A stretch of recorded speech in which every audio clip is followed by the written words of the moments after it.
I wish you a warm welcome on Crossing No Man's Land, a guide for women in their 40s and 50s to find value and purpose in their new chapter of life. I beg your pardon in advance that I won't be able to talk and to have a look at the chat because I'm still not very trained, but I will manage these live calls. And you may have heard about the legend that women are multitasking. I agree, but there's a limitation for me. I am multitasking just with my glasses. But as you can see, I'm a woman, and even in my 50s, I like to be pretty. So in the next 30 minutes, I want to tell you about my findings I discovered while I was researching some more fairy tales. I wanted to know if they have some hidden hints about how to grow in our personality. Today, I want to talk about Rumpelstiltskin, or how to get back the lost parts of your soul. So let's start and dive right into the story. There was once a miller who was poor, but he had one beautiful daughter. With this short sentence, the dilemma already starts.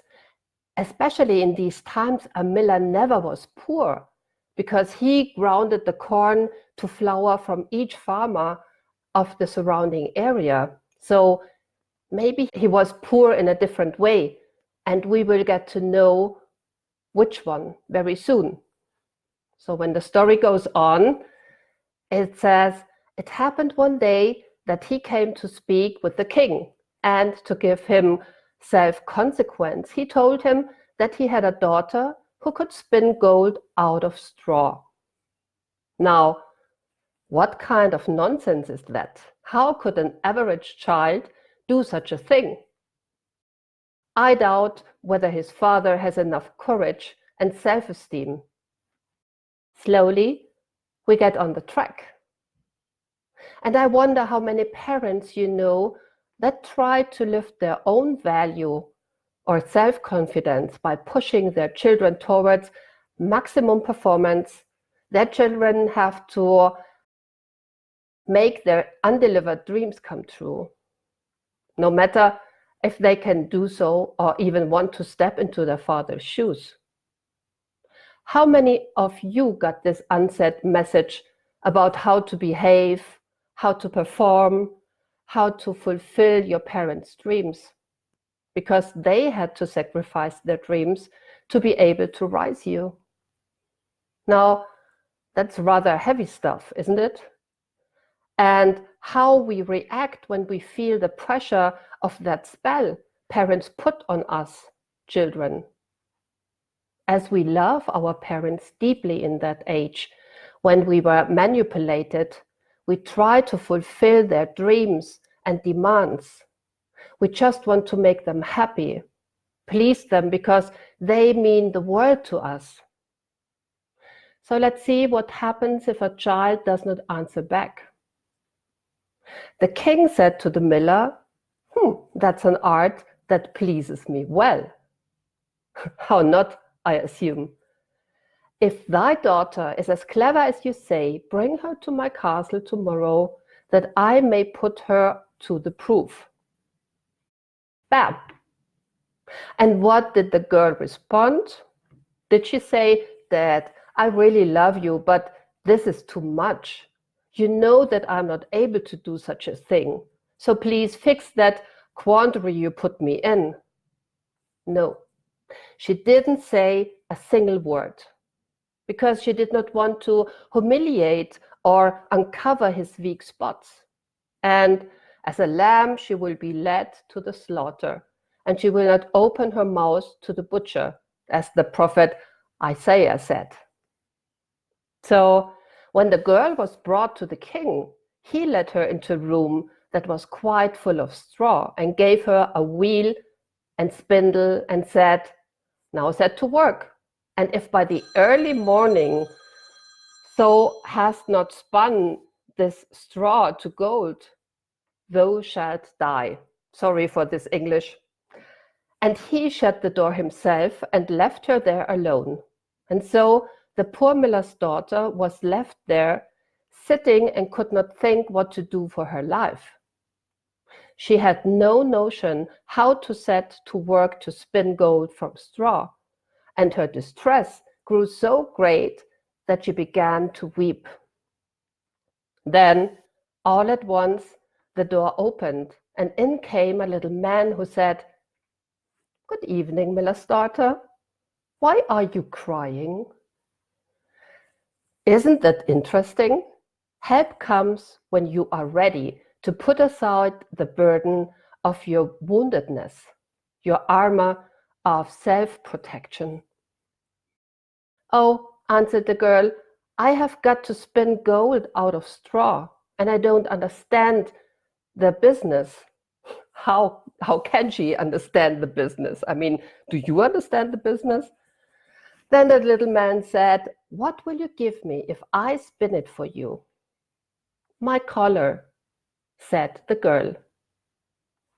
Did you notice that we are talking about a collar, not a necklace? A collar you can put on dogs to domesticate and take control over them. And it seems that the miller's daughter was under the control of her father. Her very true nature was tamed and locked up by a so-called love. Are you also irritated by the behavior of the little man or dwarf? On the one hand, we are enraged by his impudence to exploit the situation of the miller's daughter. But isn't he helping as well by taking away the color of domestication?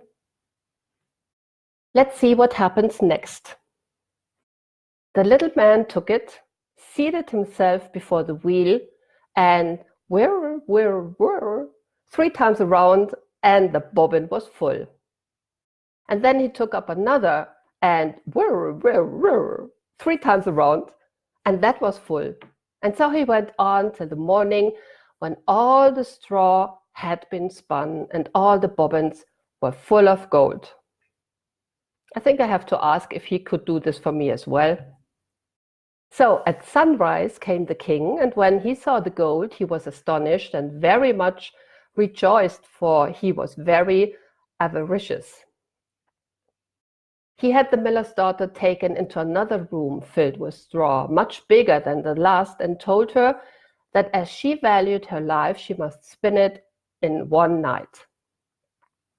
So the girl did not know what to do. She didn't even talk to the king, and she began to cry, and then the door opened, and the little man appeared once again and said, "What will you give me if I spin all this straw into gold?" Now here it comes. She says, "The ring from my finger." Now listen to that. How comes that a girl has a ring on its finger?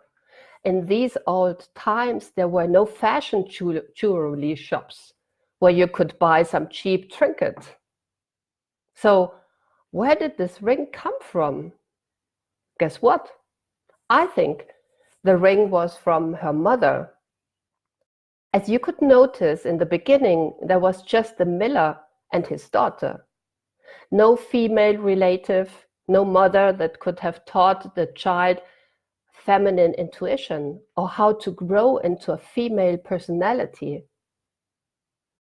As she learned, or all she learned, was how to perform her daily duties, obey, and not talking back.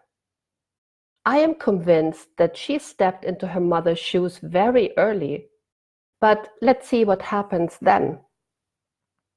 The little man took the ring and began again to send the wheel whirring around, and by the next morning, all the straw was spun into glistering gold. So once again, he abandoned a burden of the miller's daughter. The king was very pleased, of course, and he took the miller's daughter again into a still larger room full of straw and said, "This too must be spun in one night. And if you accomplish it, you shall be my wife. For he thought, although she is but a miller's daughter, I am not likely to find anyone richer in the whole world. As soon as the girl was left alone, the little man appeared for the third time and said, what will you give me if I spin the straw for you this time? I have nothing left to give, answered the girl. Then you must promise me the first child you have after you are queen, said the little man. But who knows whether that will happen, thought the girl, but as she did not know what else to do in her necessity, she promised the little man what he desired. Now this is really too much. You might shout out loud. How could he do that? I want to ask you a favor. Instead of the term child, let's use the word life force. A child is made out of life force. Our creativity and love of life are like a child to us. And I want to ask you another question. Which part of your life energy, which part of your soul you have given away, for you need to belong to somebody, to be part of a group, to be part of your family, to be loved, to be known and recognized? Which talent or capacity or quality you had to cut off to be accepted? Remember the sentence? Maybe somebody said to you, don't be so loud, demanding, selfish, egoistic, or just only, you are too much. But you just wanted to survive. You needed to survive. And the only way to do so was to cut off a vivid part of you that may have disturbed the bigger ones. As you may remember, the spell in the fairy tale ended when the former miller's daughter could name the little man. To know the name of something or someone gives you an impact, let you influence, gives you the power to relate to it. You get access to the personality traits that were split off. You can reintegrate them, which leads to permanent wholeness and therefore health. Isn't this great? Aren't fairy tales just a great wisdom treasure box?